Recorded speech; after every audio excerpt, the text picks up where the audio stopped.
What's up, guys? Welcome to another live session. Today is April 27th, 2020, and we're back again on the charts. Hope you guys have a great weekend. You guys are safe, and you guys are ready this Monday morning. Got your coffee, tea. I got my Coke, nice and cold, ready to go. As always, some admin stuff before we get started.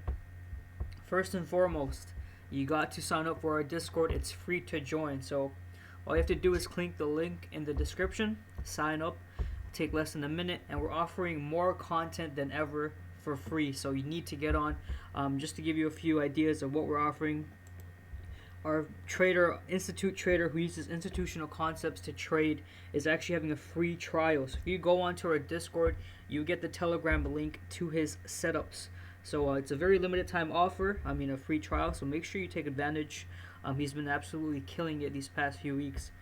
That's one way we're providing value. We're also adding 2 free signal channels on Discord as well. So, the content's there, and also the community discussions is a great place to learn and talk to everyone. Everyone's very helpful. No one's going to, ask if you're a new trader or if you're a beginner. Any type of question will be answered, and it's a fantastic place to be.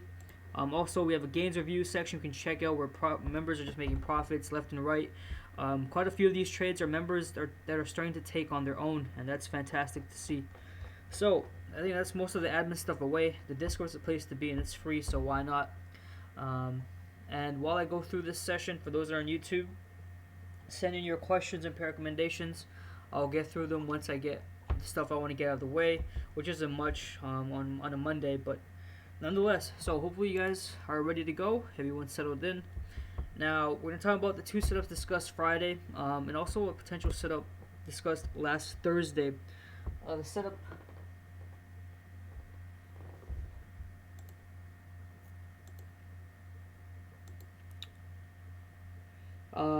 Just confirm you guys can hear me.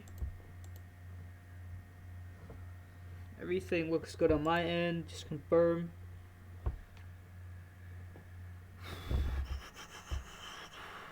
Should be good. Yeah, the playback looks good. Okay.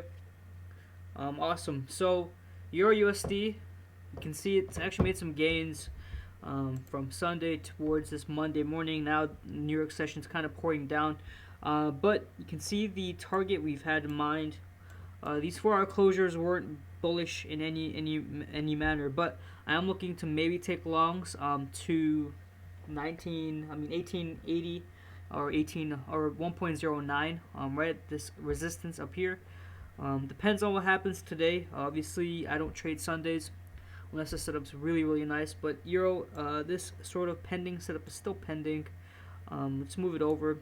I think I'm gonna wait for maybe this 4-hour candle or even Australian session to decide. This week is a very important week. Monetary policy is pretty much the topic of discussion. So starting on Monday, very empty, but nonetheless we have Bank of Japan press conference. They're going to talk about their rates, negative interest rates, probably what they're going to keep.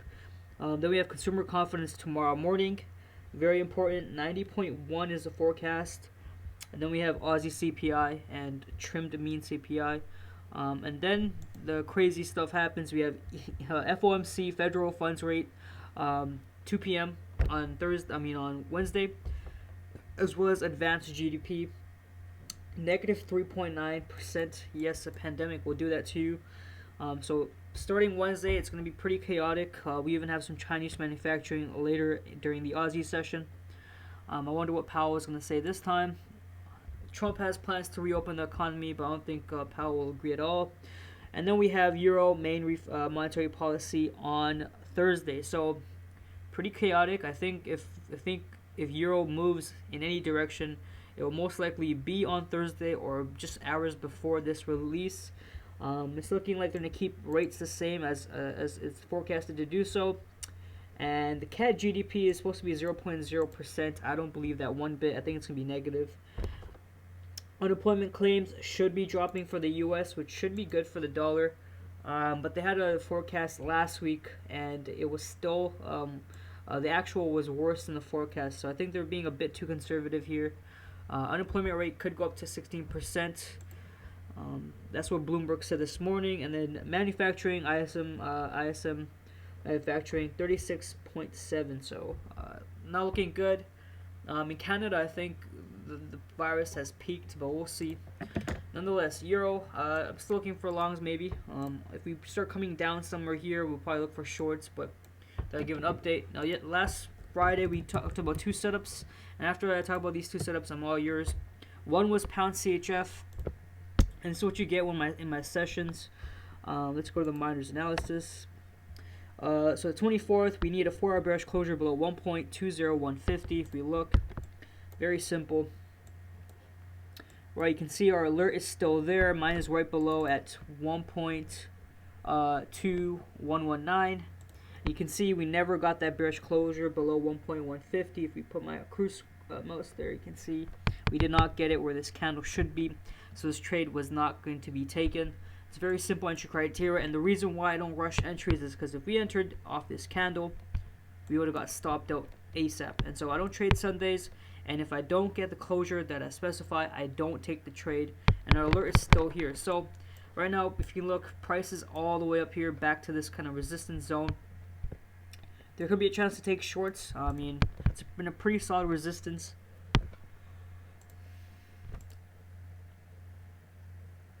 But as long as we come back, if we do come back down here, back to this,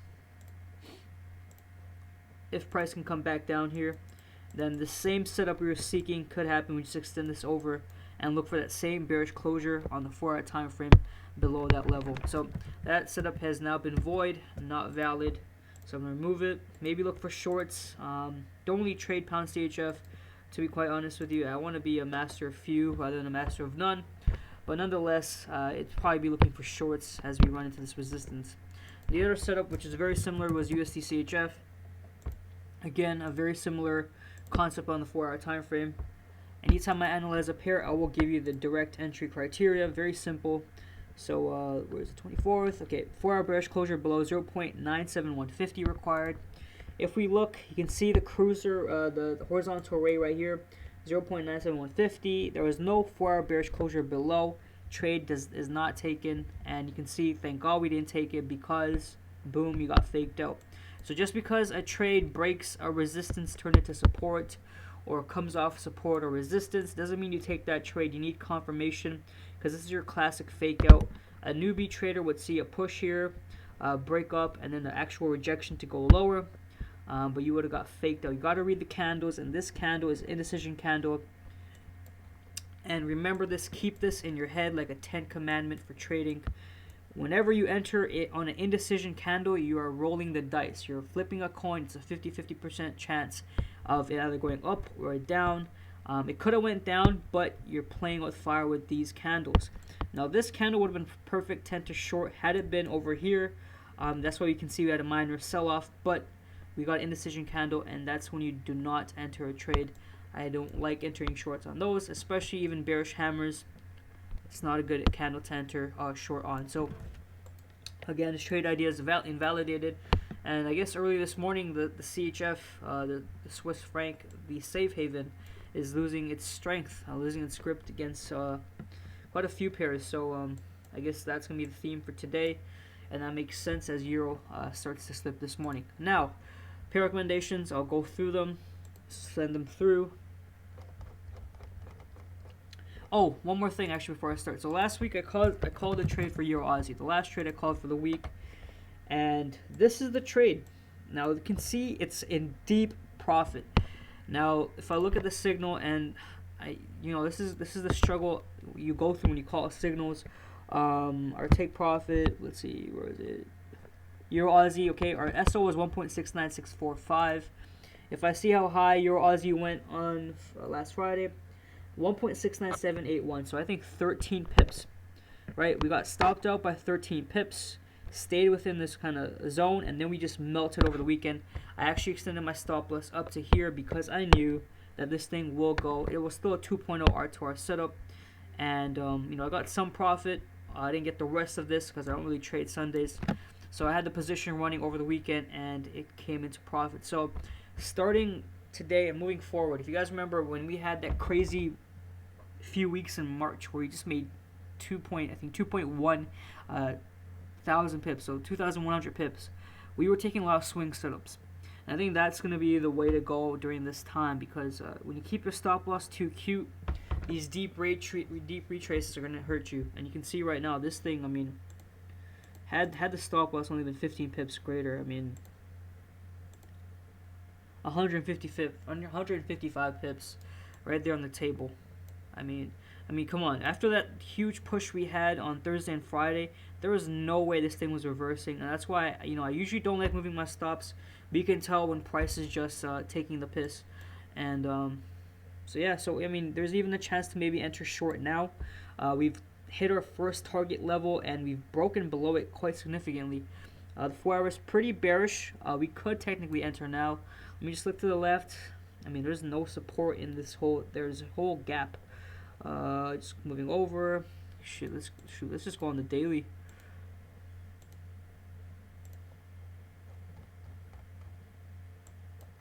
I mean, look at that daily closure. My goodness gracious. So this was a daily closure I saw on Thursday, and that's what prompted me to enter the trade.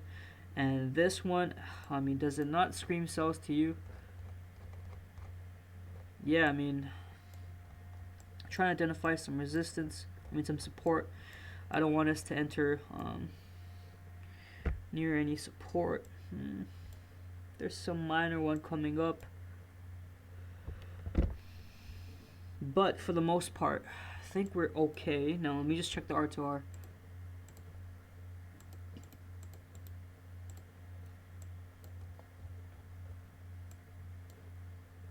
Sorry for moving too quick. So our next kind of support zone is around 30 pips away. Okay. Now, if I just remove the original short idea, I'm gonna remove it. Now take short from here. Hypothetical. Let's see what the R2R will be. And I'm gonna go to the 4 hour time frame. Okay.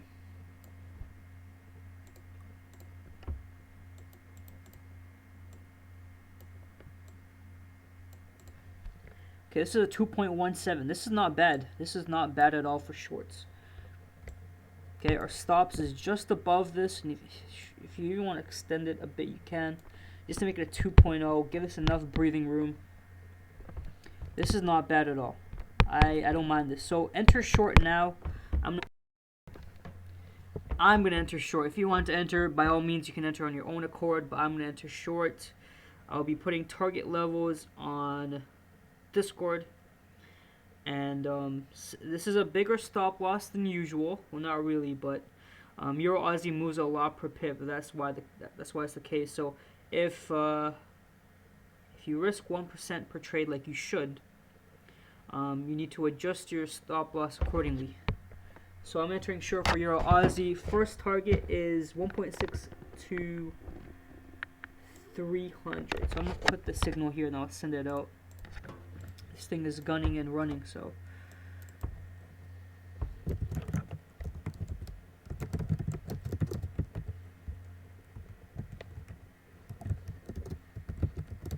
Okay, and our standard practice is getting that first 25 pips. So that's when you first take profit, and it's pretty close to our target area anyways.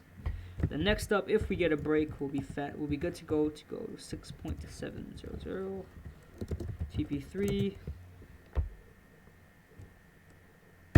1.66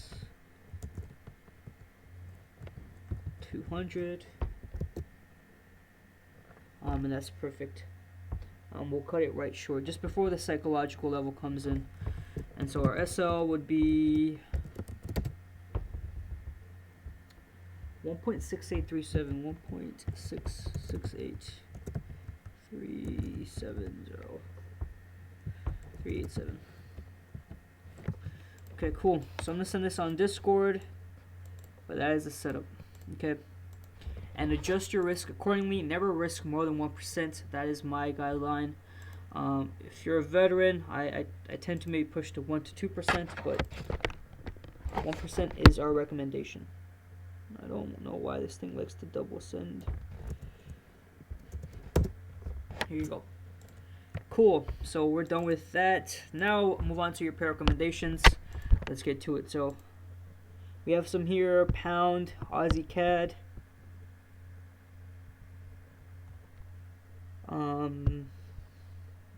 I'm good. Okay, cool. So GA. Okay, so I guess a lot of people are into GA, CAD yen. So GA has a pretty much an identical setup to this trade actually. Pretty much a carbon copy, and I actually took a position on GA on Sunday as well.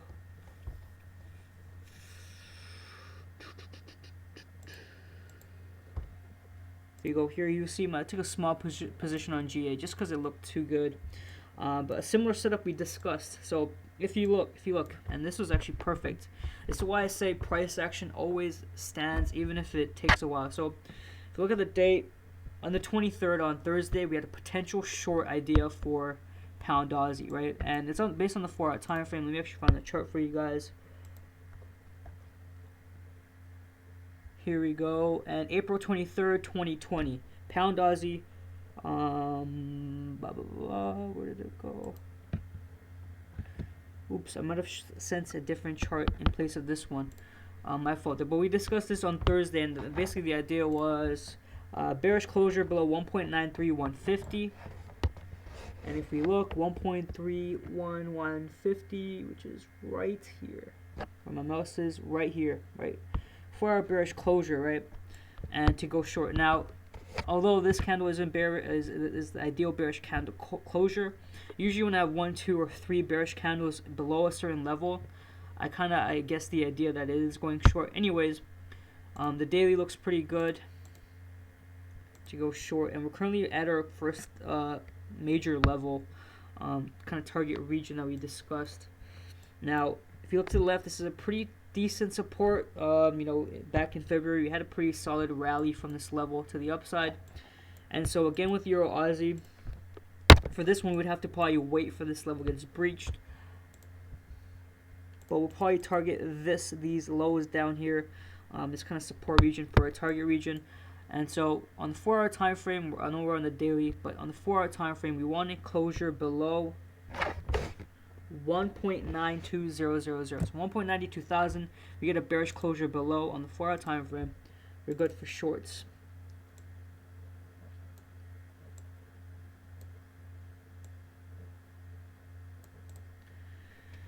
Something like that. Now let's head to the 4-hour time frame, and we'll see. So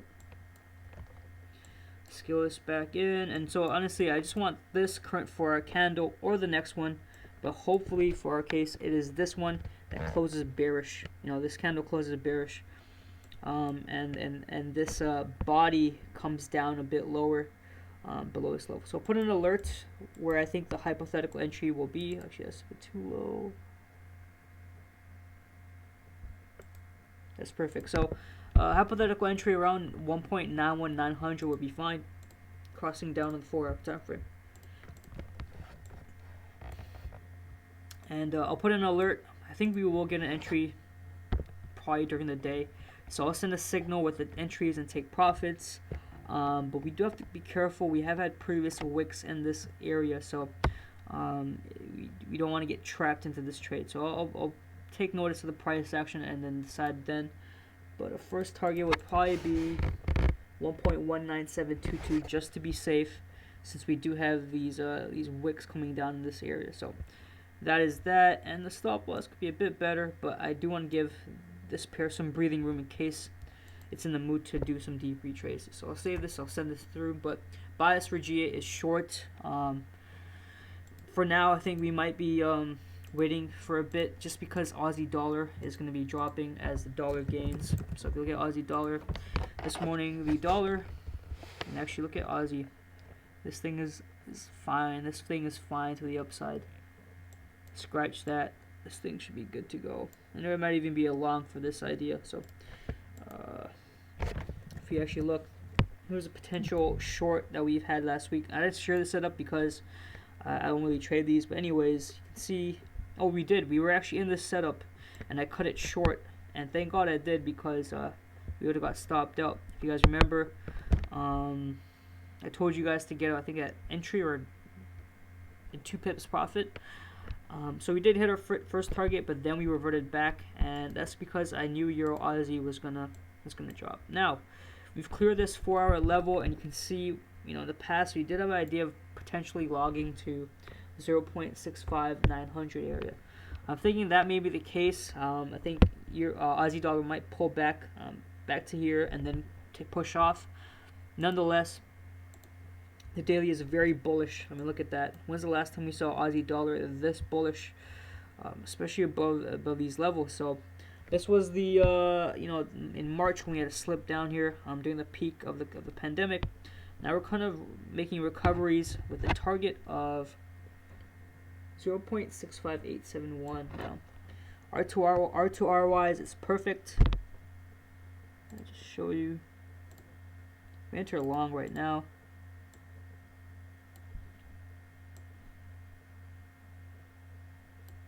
$2.95 R2R. That's fantastic.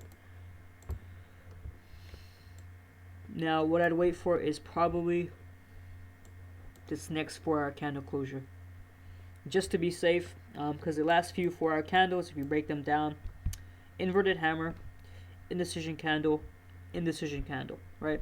So we're kind of doing a coin toss here. If, however, this thing can close bullish, then we're good to go. Our stop loss is pretty tight anyways. It's only 45 pips, so we'll wait for this 4-hour closure. If it's bullish, it should be good, and we'll have a nice correlation between Aussie dollar and Euro Aussie. So that's GA out of the way. For people on YouTube, did not forget about you guys.